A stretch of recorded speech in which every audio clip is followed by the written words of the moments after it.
Hello दोस्तों, कैसे हैं आप लोग। उम्मीद करते हैं अच्छे होंगे। दोस्तों, इस वीडियो में language English and Hindi practice set paper देखने वाले हैं। यह वीडियो बीपीएससी ट्री 4.0 के लिए अत्यंत आवश्यक है, तो आप लोग लास्ट तक जरूर बने रहिएगा। यह क्वालिफाइंग पेपर है, इसे क्वालिफाई करना अत्यंत आवश्यक है। देखिए, लैंग्वेज के टोटल क्वेश्चन जो है आपको 30 देखने को मिल, जो कि 30 अंक का होगा। ठीक है, 30 क्वेश्चन 30 अंक का होगा। ठीक है, तो चलिए शुरू करते हैं क्वेश्चन नंबर फर्स्ट से। यदि आप नए हैं तो चैनल को सब्सक्राइब कर लीजिए और बेल आइकन को प्रेस कर लीजिए और एक बार जो है वीडियो को शेयर कर दीजिए। तो चलिए शुरू करते हैं क्वेश्चन नंबर फर्स्ट से। देखिए, फर्स्ट है कि select the most appropriate option to fill in the blank the wind blow so dot dot at night that many trees fell in the park. तो देखिए, यहाँ पे जो इसका राइट आंसर होने वाला है ये हो जाएगा सी ऑप्शन। क्या होगा? C option, FIERCELY। यानी देखिए, पेड़ उखड़ने का कारण है हवा का प्रचंड बहना। ठीक है, क्या है? हवा का प्रचंड बहना। ठीक है, तो यहाँ पे जो है प्रचंड या प्रचंडतापूर्ण के लिए आपको FIERCELY का यूज किया जाएगा। ठीक है, ये जो है क्या, एडवर्ब है। ठीक है, एडवर्ब है। अब देखिए, यहाँ पे है इंटेंशनली। ठीक है, क्या है? INTENSELY। इंटेंशनली मतलब होता है तीव्रता से। क्या होता है? तीव्रता से। ठीक है, उसके बाद देखिए, उसके बाद है जेंटली। जेंटली मतलब होता है धीरे धीरे। क्या होता है? धीरे धीरे। ठीक है, जेंटली मतलब होता है आपको धीरे धीरे। उसके बाद देखिए BOLDLY, बोल्डली मतलब होता है निडरता पूर्वक। निडरता पूर्वक। ठीक है, निडरता पूर्वक। उसके बाद इंटेंशियली। ठीक है, इंटेंशियली हो गया। और FIERCELY मतलब होता है आपको प्रचंड। क्या होता है? प्रचंड, या फिर आप कह सकते हैं प्रचंडतापूर्ण। ठीक है, अब चलिए देखते हैं question number second. Question number second है, क्वेश्चन नंबर सेकेंड की यदि बात करें तो सेकेंड है कि select the wrongly split word. तो देखिए, इसका राइट आंसर होगा बी ऑप्शन। ठीक है, क्या होगा? B option. इसका जो सही स्पेलिंग होगा ये होगा GAZETE। गेजेट। GAZETE। गेजेट मतलब होता है राजपत्र। क्या होता है? राजपत्र। ठीक है, उसके बाद देखिए अन्य शब्दों को यदि देखें तो GAUG, यहाँ पे देखिए GAUG का मतलब होता है मापना। क्या होता है? मापना, मापना। उसके बाद देखिए GAZELLE। इसका अर्थ होता है मृग। क्या होता है? मृग या फिर हिरन। ठीक है, GAZELLE मतलब होता है मृग, हिरन। उसके बाद यहाँ पे देखिए GAUZE का मतलब होता है जाली। ठीक है, क्या होता है? जाली, या फिर धुआं, या फिर क्या होता है? धुंधलापन। क्या होता है? तो धुंधलापन। ठीक है, धुंधलापन। ठीक है, तो GAUZE मतलब होता है जाली या धुंधलापन। नेक्स्ट क्वेश्चन देखिए। नेक्स्ट क्वेश्चन की यदि बात करें तो नेक्स्ट है कि select the most appropriate meaning of the given idiom on purpose. तो देखिए, इसका जो राइट आंसर होगा ये हो जाएगा, ये इडियम है। ठीक है, इस इडियम का अर्थ होगा आपको कि सोच समझकर। ठीक है, सोच समझकर। ठीक है, तो ऑन परपोज मतलब होता है सोच समझकर, यानी DI। ठीक है, DELIBERATELY,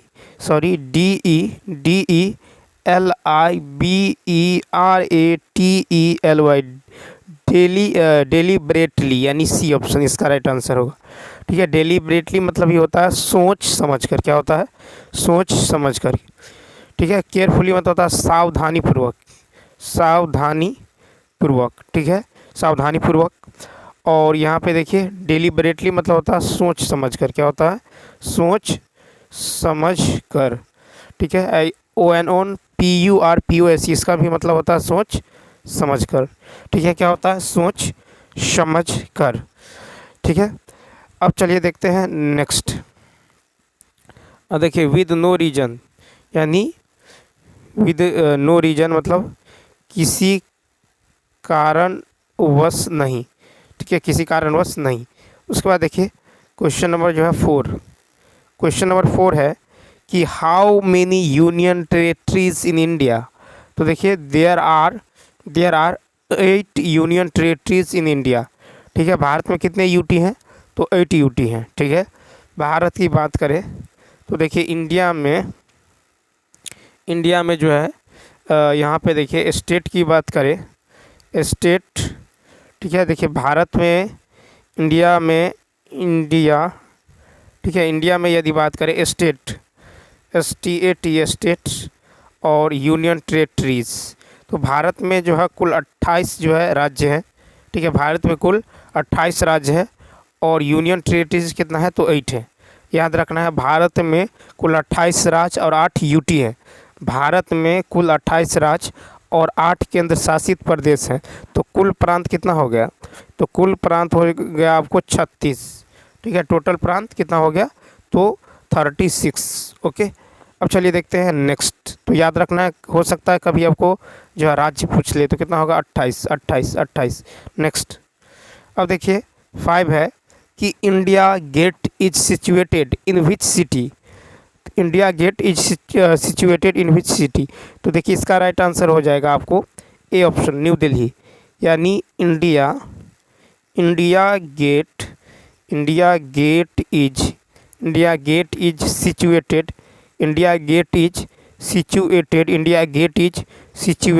इन न्यू दिल्ली, ठीक है। India gate is situated in New Delhi, ठीक है। क्या होगा? न्यू दिल्ली, ठीक है, न्यू दिल्ली। तो याद रखना है इंडिया गेट का था, India gate is situated in which city, ठीक है। तो इंडिया गेट जो है किस शहर में है? तो India gate is situated in New Delhi, यानी ए ऑप्शन क्या होगा? राइट होगा, ठीक है। ए ऑप्शन क्या होगा? राइट होगा, ठीक है। तो ए ऑप्शन क्या होगा? राइट होगा। ए ऑप्शन क्या होगा? राइट होगा। अब देखिए यहाँ पे जो है न्यू दिल्ली, ये जो है दिल्ली का कैपिटल है, ठीक है। दिल्ली का कैपिटल क्या होता है? न्यू दिल्ली। मुंबई ये महाराष्ट्र का कैपिटल है, ठीक है, महाराष्ट्र, ठीक है। उसके बाद देखिए कोलकाता, ये वेस्ट बंगाल, पश्चिम बंगाल का क्या है? राजधानी है, ठीक है। तो पश्चिम बंगाल की राजधानी कोलकाता, महाराष्ट्र का है राजधानी मुंबई, ठीक है। उसके बाद जो है दिल्ली का कैपिटल है न्यू दिल्ली। ओके, उसके बाद देखिए, उसके बाद यदि गौर करें, अब चलिए देखते हैं क्वेश्चन नंबर जो है, क्वेश्चन नंबर 5। क्वेश्चन नंबर 5 से पहले देख लीजिए कि दिल्ली का सीएम कौन है, दिल्ली का मुख्यमंत्री कौन है। दिल्ली जो है एक यूटी है, दिल्ली क्या है? यूटी है। और दिल्ली जो है ये भारत की राजधानी भी है, ये कैपिटल है, ठीक है। कैपिटल है किसका? इंडिया का, ठीक है। उसके बाद देखिए दिल्ली की जो मुख्यमंत्री है ये कौन है? तो दिल्ली का जो मुख्यमंत्री है ये आपको कौन है, ये आप लोग जो है इसका, ठीक है, कमेंट करके इसका आंसर दीजिए। फिर देखिए कोलकाता की यदि बात करें तो कोलकाता जो है ये वेस्ट बंगाल की राजधानी है, ठीक है। कोलकाता क्या है? वेस्ट बंगाल की राजधानी, ठीक है। कोलकाता वेस्ट बंगाल की राजधानी है। और यहाँ के सीएम, ठीक है, कोलकाता की जो मुख्यमंत्री कौन है? तो ये है ममता, ठीक है, ममता बनर्जी, ठीक है, ममता बनर्जी, ठीक है। और उसके बाद देखिए दिल्ली का जो है सीएम है अरविंद केजरीवाल, ठीक है, अरविंद केजरीवाल, ठीक है। मुंबई का कौन है सीएम? ये आप लोग जो है कमेंट करके इसका आंसर दीजिएगा, ठीक है। और ये बताएं कि महाराष्ट्र की राजधानी मुंबई, ठीक है। नेक्स्ट क्वेश्चन, क्वेश्चन नंबर देखिए 6। क्वेश्चन नंबर 6 है कि select the correctly split word. तो 6 की यदि बात करें तो 6 का होगा ए ऑप्शन। क्या होगा? ए ऑप्शन, यानी ये हो जाएगा IMPRUDENC, इम्प्रूडेंस, IMPRUDENC। इसका अर्थ होता है ना समझी। क्या होता है? ना समझी, ठीक है। तो इम्प्रूडेंस, IMPRUDENC,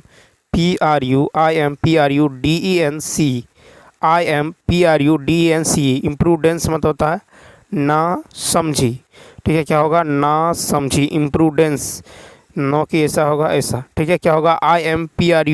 DENCIMPRUDENC, इम्प्रूडेंस मतलब होता है ना समझी। ठीक, नेक्स्ट क्वेश्चन देखिए। क्वेश्चन नंबर 7 है कि select the most appropriate option to fill in the blank dot dot dot. और देखिए यहाँ पे दे दिया गया आपको sign of exclamation, the great leader is no more, the great leader is no more. तो यहाँ पे क्या होगा, तो 7 का होगा सी ऑप्शन। क्या होगा, सी ऑप्शन, यानी alas the great leader is no more, alas sign of exclamation the great leader is no more, यानी रिक्त स्थान के बाद नोट ऑफ या फिर साइन ऑफ एक्सक्लामेशन होने से अल्लास यानी हाई शब्द को लेना चाहिए, क्योंकि इस शब्द का प्रयोग शोक व्यक्त करने के लिए करते हैं। ठीक है, तो होगा alas the great leader, alas the great leader is no more. ठीक है, alas the great leader is no more, यानी हाय जो महान नेता है वो नहीं रहा। ठीक है, तो यहाँ पे अल्लास का यूज करेंगे। ठीक है, और देखिए यहाँ पे हुर्राह का यूज कब करेंगे, जब देखिए इसे कहता हुर्राह वी हैव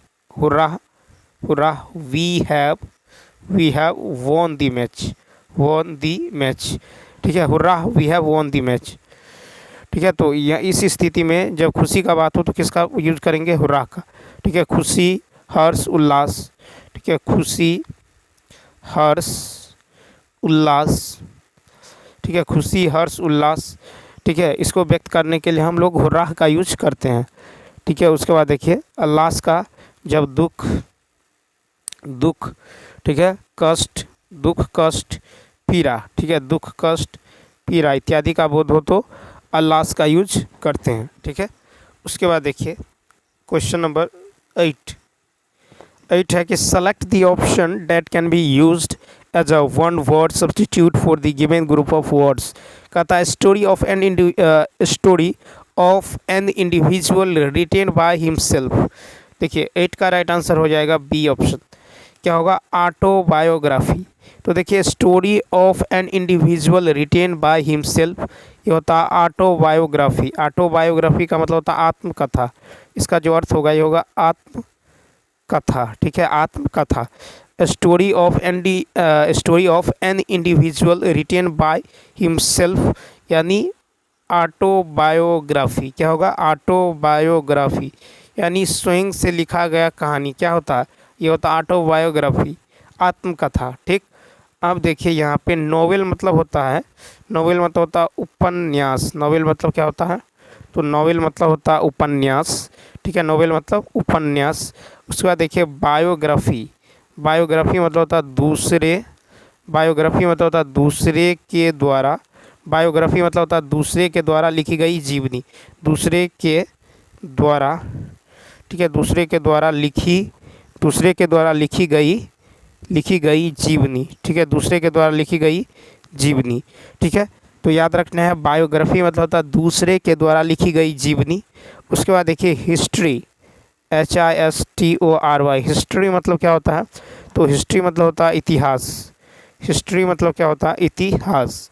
ठीक है, तो याद रखना है नोवेल मतलब होता है उपन्यास, ऑटोबायोग्राफी मतलब होता है आत्मकथा, बायोग्राफी मतलब दूसरे के द्वारा लिखी गई जीवनी। ठीक है, हिस्ट्री मतलब होता है इतिहास। ठीक है, तो चलिए देखते हैं क्वेश्चन नंबर नेक्स्ट क्वेश्चन की बात करें 9।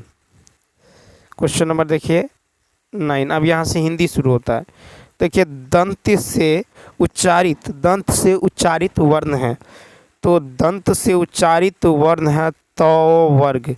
क्या है, दंत से उच्चारित वर्ण है आपको तो वर्ग। तो वर्ग के अंतर्गत आता है तो, थ, द, ध, न।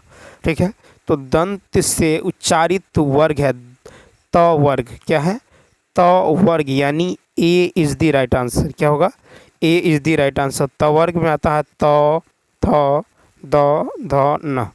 ठीक है, उसके बाद देखिए स्थान के आधार पर स्वर का वर्गीकरण। स्थान के आधार पर, स्थान के आधार पर स्वर का वर्गीकरण जो है, स्वर का वर्गीकरण, तो स्थान के आधार पर स्वर का वर्गीकरण है कंठ। क्या है? कंठ। ठीक है, पहला है आपको कंठ यानी अ, उसके बाद है अ। दूसरा है तालव्य, तालव्य, तो तालव्य के है आपको हर्ष ई, तालव्य हर्ष ई। उसके बाद है मूर्धन्य। क्या है? मूर्धन्य, तो मूर्धन्य में आ जाता है आपको री, मूर्धन्य में आ जाता है, मूर्धन्य में आ जाता है री। ठीक है, री। उसके बाद देखिए ओष्ठ, ओष्ठ के यदि बात करें, ओष्ठ में आ जाता है आपको, ओष्ठ में आ जाता है ए ऐ। ठीक है, ओष्ठ में आ जाता है ए ऐ। ठीक है, क्या आ जाता है? ए और ऐ, ओष्ठ। उसके बाद देखिए कंठ तालव्य, ओष्ठ में आ जाता है उ उह। ठीक है, ओष्ठ में जो आ जाता है ये आ जाता है ओष्ठ में आ जाता है उ और उह। ठीक है, मूर्धन्य में तो कंठ में आ जाता है अ और अह। ठीक है, तालव्य में आता है हर्ष ई। ठीक है, मूर्धन्य में आता है री, ओष्ठ में आ जाता है उ उह। ठीक है, और कंठ में देखिए यहाँ पे कंठ, यहाँ पे जो हो जाएगा आपको कंठ में आता है, कंठ तालव्य में ए और ऐ। क्या आता है? कंठ तालव्य में ए ऐ आ जाता है। ठीक है, और कंठ्योष्ठ, कंठ्योष्ठ में आता है ओ औ। क्या आता है? ओ और औ। किस में आता है? ये आता है कंठोष्ठ, कंठोष्ठ। ठीक है, कंठोष्ठ। ठीक है, ओ औ। अब देखिए पंचमाक्षर व्यंजन अनुनासिक वर्ण कहलाते हैं। पंचमाक्षर व्यंजन जो होता है ये अनुनासिक वर्ण कहलाते हैं। नेक्स्ट 10 देखिए, च वर्ण का उच्चारण स्थान है। च वर्ण का उच्चारण स्थान क्या है? तो तालव्य है। क्या है? तालव्य। च वर्ण का उच्चारण स्थान तालव्य है। क्या? तालव्य। तो इसका ए ऑप्शन क्या होगा? राइट होगा। ठीक है, याद रखना है च वर्ण का उच्चारण स्थान तालव्य है। हिंदी में यदि बात करें, हिंदी में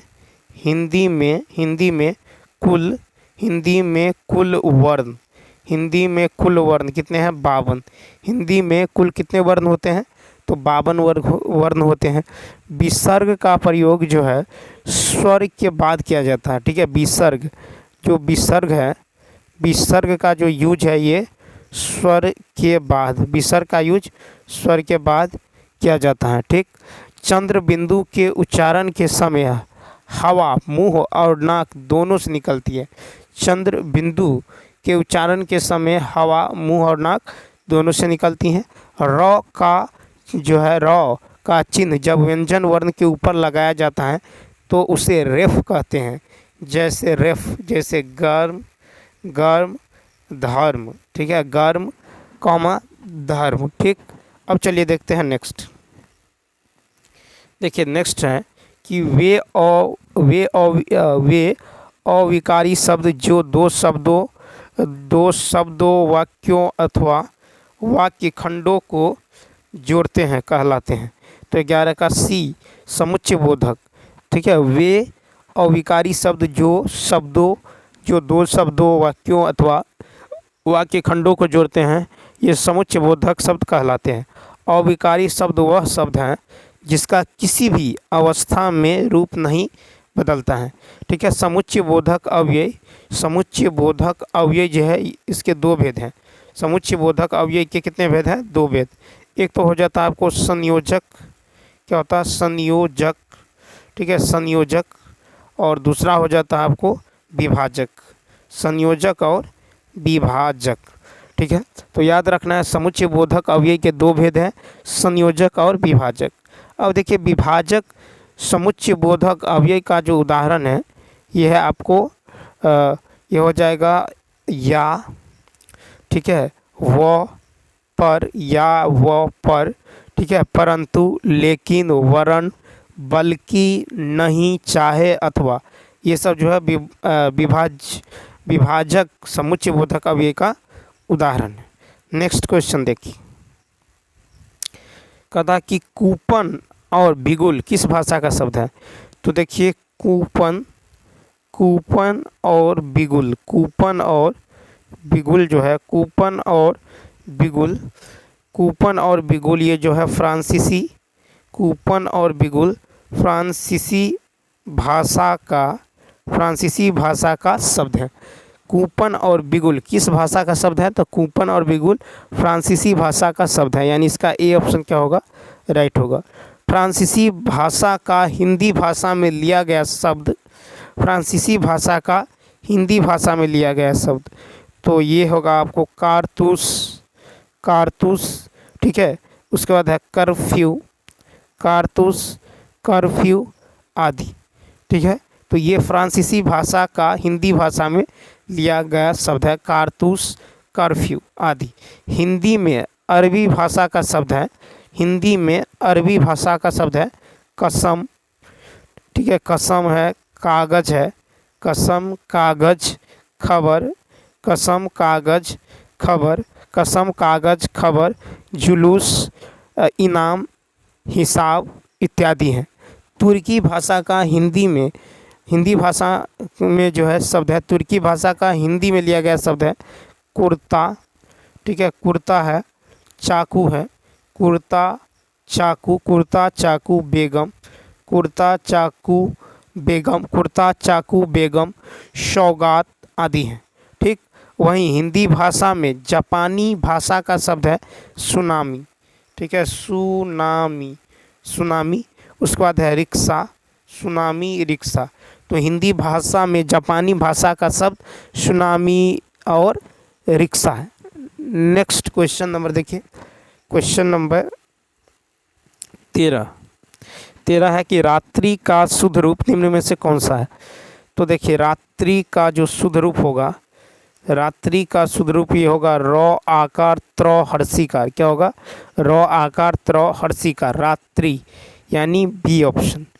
उसके बाद देखिए रात्रि का पर्यायवाची शब्द यदि देखें, रात्रि का पर्यायवाची शब्द, तो रात्रि का पर्यायवाची शब्द हो जाएगा आपको रैन, रैन, रजनी, रैन, रजनी, निशा, रैन, रजनी, निशा, यामिनी, यामिनी, यामिनी, तमी, यामिनी, तमी, ठीक है, यामिनी, तमी, निशी, निशी, निशी। उसके बाद हो जाएगा आपको त्रियामा, क्या होगा? त्रियामा हो जाएगा, त्रियामा हो जाएगा। उसके बाद विभावकारी हो जाएगा, विभावकारी हो जाएगा, विभावकारी हो जाएगा। उसके बाद छंदा हो जाएगा, क्या होगा? छंदा, छंदा। उसके बाद आपको सरवरी हो जाएगा, तालब स व परे प्रदीर्घिकार, ठीक है, सरवरी हो जाएगा। उसके बाद रात हो जाएगा आदि। तो देखिए रात्रि का पर्यायवाची शब्द होगा रैन, रजनी, निशा, यामिनी, तमी, निशी, त्रियामा, विभावकारी, छंदा, शर्वरी, रात्र आदि। रात्रि का विलोम शब्द यदि देखें, अब देखिए रात्रि का विलोम, रात्रि का विलोम जो होगा ये हो जाएगा आपको दीवा। क्या होगा? तो रात्रि का विलोम हो जाएगा दीवा। रात का विलोम जो होगा ये हो जाएगा दिन। रात्रि का विलोम होगा दीवा और रात का विलोम हो जाएगा दिन, ठीक है, रात का विलोम दिन। नेक्स्ट है कि श्रोता के लिए किस सर्वनाम का प्रयोग किया जाता है? तो देखिए श्रोता के लिए मध्यम पुरुषवाचक सर्वनाम का जो है प्रयोग किया जाता है। श्रोता के लिए जो है मध्यम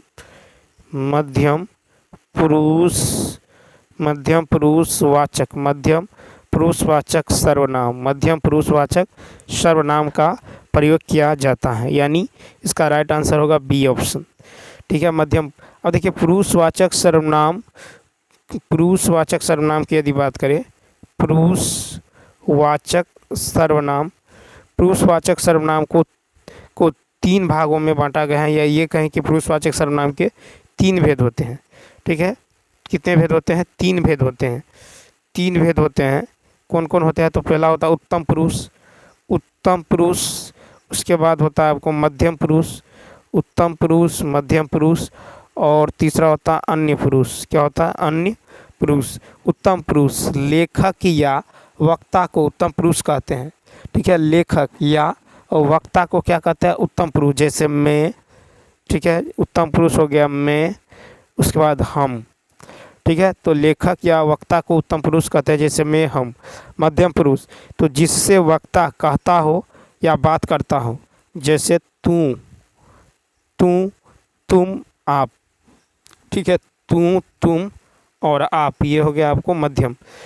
अन्य पुरुष, तो जिसके संबंध में बात जो है कही गई हो, जैसे वह,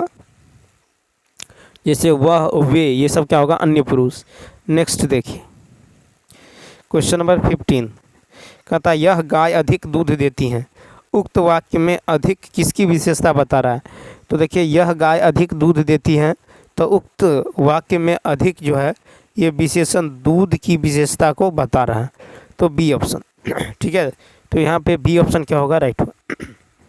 नेक्स्ट फिर देखिए कि जो संख्या या सर्वनाम की विशेषता बताए उसे विशेषण कहते हैं, जिसकी विशेषता बताई जाए उसे विशेष्य कहते हैं। विशेषण लगाने पर संज्ञा का अर्थ सीमित हो जाता है।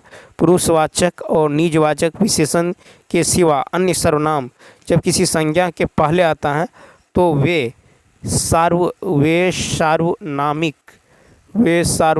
विशेषण कहलाते हैं। तो याद रखना है कि पुरुषवाचक और निजवाचक सर्वनाम के सिवा अन्य सर्वनाम जब किसी संज्ञा के पहले आता है तब वे सार्वनामिक विशेषण कहलाते हैं, ठीक है। नेक्स्ट देखिए, कहता लड़का सोता है, ये वाक्य संबंधित हैं, तो बी ऑप्शन। देखिए लड़का सोता है ये अकर्मक वाक्य से संबंधित है। लड़का सोता है ये जो है अकर्मक वाक्य से संबंधित है। जिस क्रिया के व्यापार तो कर्ता से हो पर जिसका फल या प्रभाव किसी दूसरे व्यक्ति या वस्तु अर्थात कर्म पर पड़े, ठीक है। जिस क्रियाओं का व्यापार और फल कर्ता पर हो उसे अकर्मक क्रिया कहलाते हैं, ठीक है। क्या कहलाते हैं? अकर्मक। तो अकर्मक क्रिया वे कहलाते हैं जिस क्रियाओं का व्यापार जो है फल कर्ता पर पड़े। किस पर पड़े?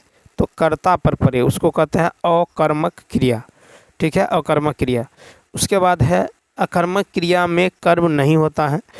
जिन धातुओं का प्रयोग अकर्मक और सकर्मक दोनों रूप में होता है उन्हें उभयविध धातु कहते हैं। नेक्स्ट देखिए 17 है कि वचन की दृष्टि से कौन सा जोड़ा सही है? तो वचन की दृष्टि से डी ऑप्शन, वचन की दृष्टि से उपयुक्त में से एक से अधिक जोड़ा सही है। लता का बहुवचन होगा लताएं। लता का बहुवचन क्या होगा? लताएं होगा। घोड़ा का बहुवचन क्या होगा?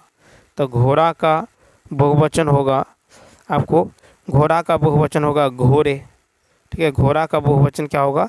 तो घोड़े होगा, ठीक है। घोड़ा का बहुवचन घोड़े। किताब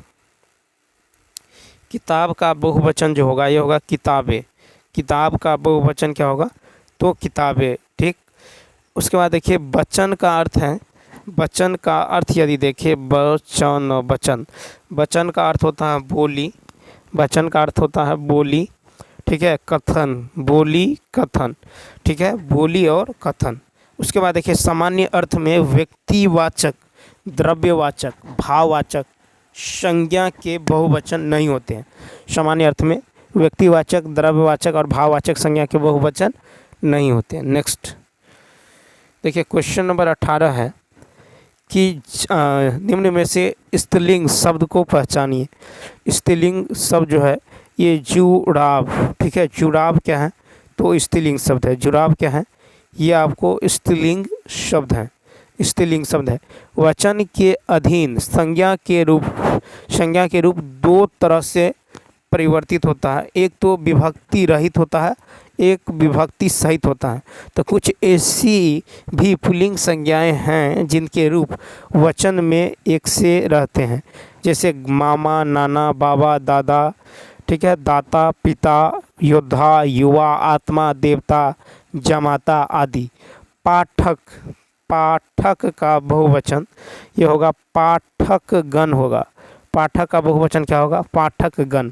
क्वेश्चन नंबर देखिए 19, क्वेश्चन नंबर 19 की यदि बात करें तो 19 है आपको कहता है कि सूची 1 में दिए गए धातु को सूची 2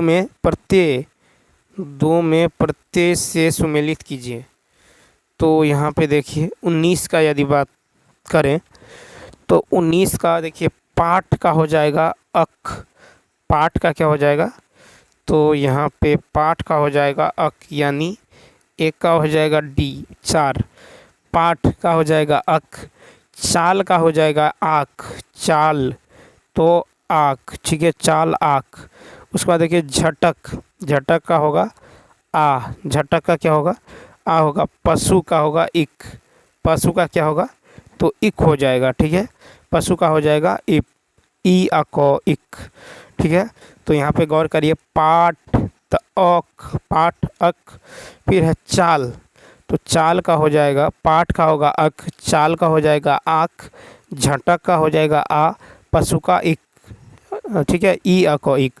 तो इसका देखिए यानी 1 का 4, ठीक है, 1 का 4, तो दूसरा ऑप्शन, ठीक है। देखिए कि उपसर्ग और प्रत्यय के द्वारा शब्द के रूप और अर्थ में परिवर्तन हो जाता है। उपसर्ग वह शब्दांश है जो किसी शब्द के पूर्व जुड़कर उसमें विशिष्ट अर्थ प्रदान करता है, ठीक है। देखिए उपसर्ग और एक होता है प्रत्यय।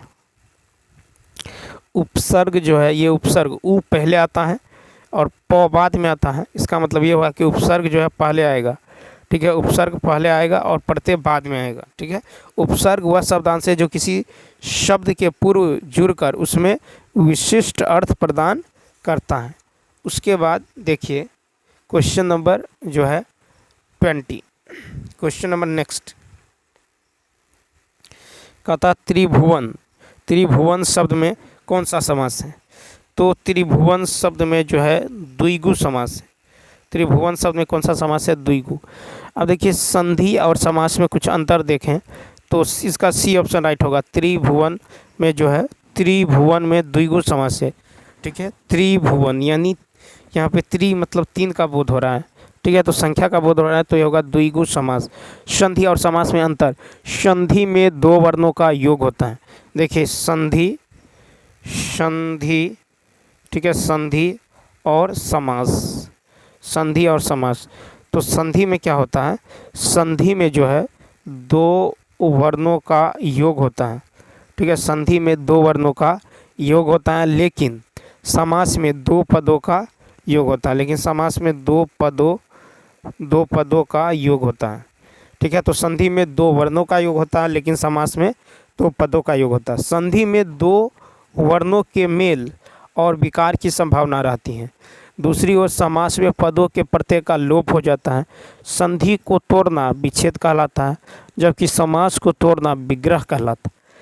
नेक्स्ट देखिए क्वेश्चन नंबर जो है 21, कहता है कि कार्य करने के बाद उसके बारे में जांच करना, ठीक है, कार्य करने के बाद उसके बारे में जांच करना अर्थ वाली वो कहावत।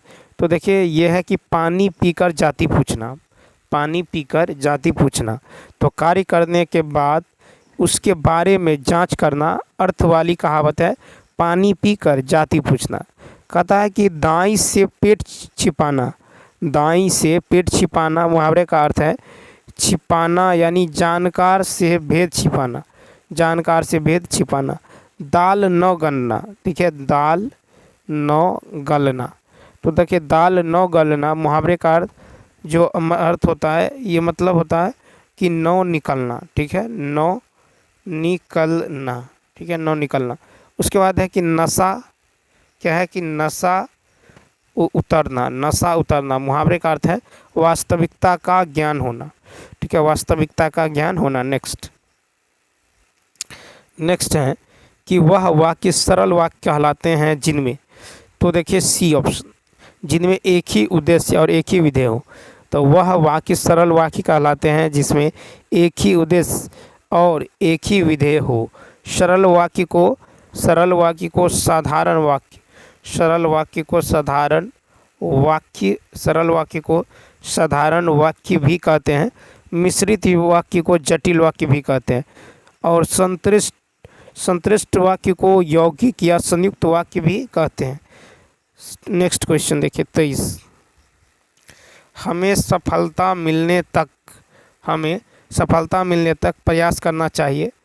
ठीक है, अव्यय की पहचान करें। तो इसका होगा सी, संबंध बोधक अव्यय। हमें सफलता मिलने तक प्रयास करना चाहिए में संबंध बोधक अव्यय है। अव्यय अविकारी शब्द है। अव्यय जो है ये क्या है, अव्यय जो है ये अविकारी शब्द है। अविकारी शब्द है। अव्यय शब्द किसी भी अवस्था में विकृत नहीं होता, उस पर लिंग वचन आदि का कोई प्रभाव नहीं पड़ता। ठीक है, नेक्स्ट देखिए। नेक्स्ट है अंतेवासी का अर्थ है। अंतेवासी का अर्थ क्या है? तो अंतेवासी का अर्थ है गुरु के समीप रहने वाला शिष्य। ठीक है, गुरु के समीप रहने वाला शिष्य। अंतेवासी, अंतेवासी, अंतेवासी का अर्थ होता है कि गुरु के समीप रहने वाला शिष्य। ठीक है, गुरु के समीप रहने वाला शिष्य यानी सी ऑप्शन, अंतेवासी। उसके बाद है शावक। शावक, तो शावक का अर्थ होता है सिंह का बच्चा। शावक का अर्थ होता है सिंह का बच्चा। ठीक है, शावक का अर्थ होता है सिंह का बच्चा। और स्वदेज, स्वदेज का अर्थ होता है पसीने से उत्पन्न होने वाला। सांधातिक का अर्थ होता है प्राणों पर संकट लाने वाला। नेक्स्ट कहता है रचना की दृष्टि से, रचना की दृष्टि से क्रिया के भेद। तो बी ऑप्शन 2, रचना की दृष्टि से क्रिया के दो भेद हैं। रचना की दृष्टि से क्रिया के दो भेद हैं। रचना की दृष्टि से क्रिया के दो भेद सकर्मक। ठीक है, क्या है? सकर्मक। ठीक है, रचना की दृष्टि से क्रिया के जो भेद है ये दो हैं। पहला तो है आपको सकर्मक, सकर्मक, दूसरा है अकर्मक। ठीक है, सकर्मक और अकर्मक।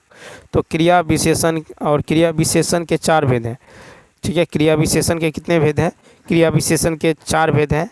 कालवाचक, कालवाचक क्रिया विशेषण, रीतिवाचक क्रिया विशेषण। ठीक है, स्थानवाचक क्रिया विशेषण, स्थानवाचक क्रिया विशेषण। उसके बाद है परिमाणवाचक क्रिया विशेषण। नेक्स्ट, अब देखिए 26 से 30 तक आता गद्यांश को पढ़ के आंसर देना है।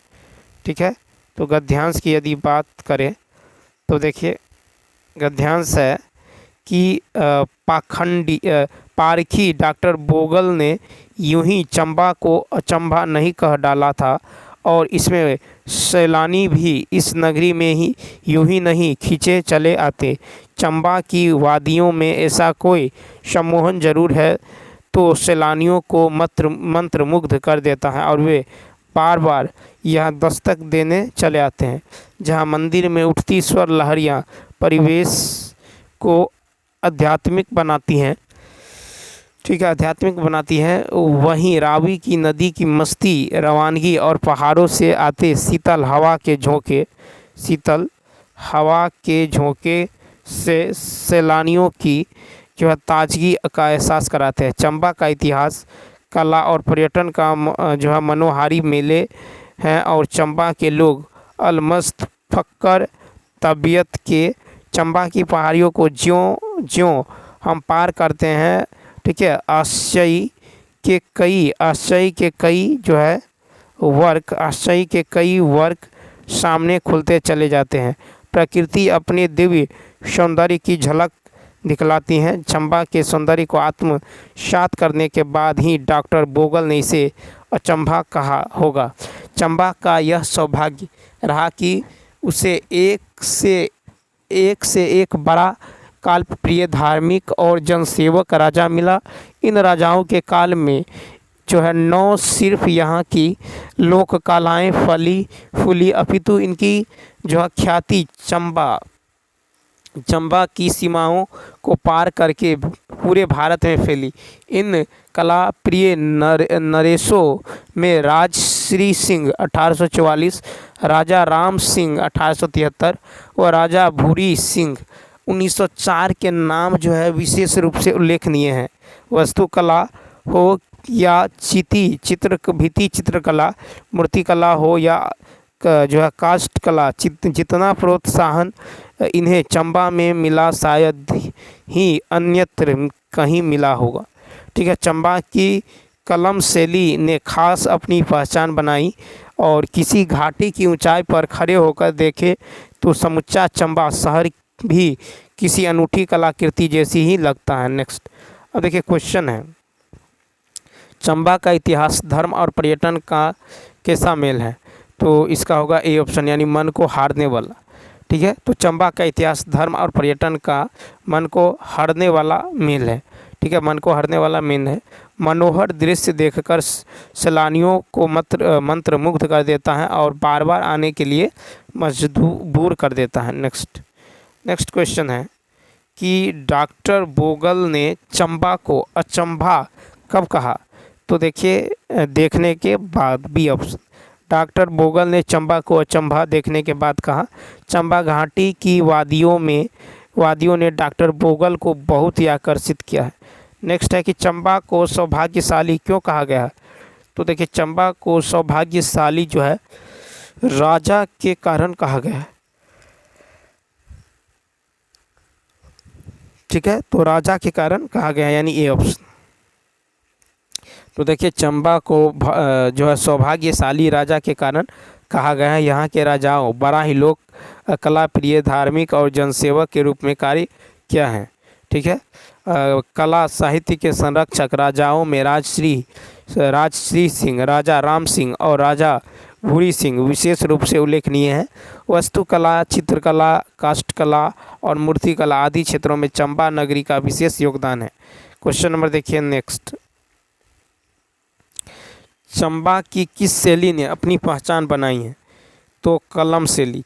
चंबा की पहचान कलम शैली के कारण जो है विशेष हुआ है। चंबा रावी नदी घाटी में अवस्थित है। चंबा राज्य की स्थापना जो साहिल वर्मन ने की थी। चंबा घाटी की लकड़ी की नक्काशी विश्व विख्यात है। नेक्स्ट क्वेश्चन है कि वशीकृत शब्द का समानार्थी शब्द अनुच्छेद में से पहचानिए। तो 30 का होगा बी, मंत्रमुग्ध। तो वशीकृत शब्द का समानार्थी शब्द है मंत्रमुग्ध। वशीकृत का अर्थ होता है वश में करना। ठीक है, वशीकृत का पर्यायवाची है अधीन। क्या है? अधीन करना या फिर पालतू बनाना। ठीक है, पालतू बनाना, गुलाम बनाना। ठीक है, दास बनाना, गुलाम बनाना, दास बनाना, सम्मोहित करना आदि। ठीक है, सम्मोहित करना, ये सब होगा सम्मोहित करना आदि। ख्याति का पर्यायवाची शब्द यदि देखें तो मशहूर हो जाएगा, मशहूर। ठीक है, मशहूर नामी हो जाएगा, ख्याति का मशहूर, नामी। प्रख्यात हो जाएगा, प्रख्यात। ठीक है, प्रख्यात हो जाएगा। उसके बाद विख्यात हो जाएगा, विख्यात। ठीक है, विख्यात हो जाएगा, ख्याति हो जाएगा, etc। तो चलिए दोस्तों, इस वीडियो में इतना ही। यदि यह वीडियो अच्छा लगा हो तो लाइक, शेयर और सब्सक्राइब करना ना भूलें। साथ ही साथ इसके अलावा यदि आप जीके जीएस साइंस का प्रैक्टिस सेट पेपर देखना चाहते हैं तो आप प्लेलिस्ट के जरिए देख सकते हैं। तो चलिए मिलते हैं नेक्स्ट वीडियो में। आप जो है कमेंट करके बताइए वीडियो आपको कैसा लगा। तो चलिए, थैंक्स फॉर वॉचिंग।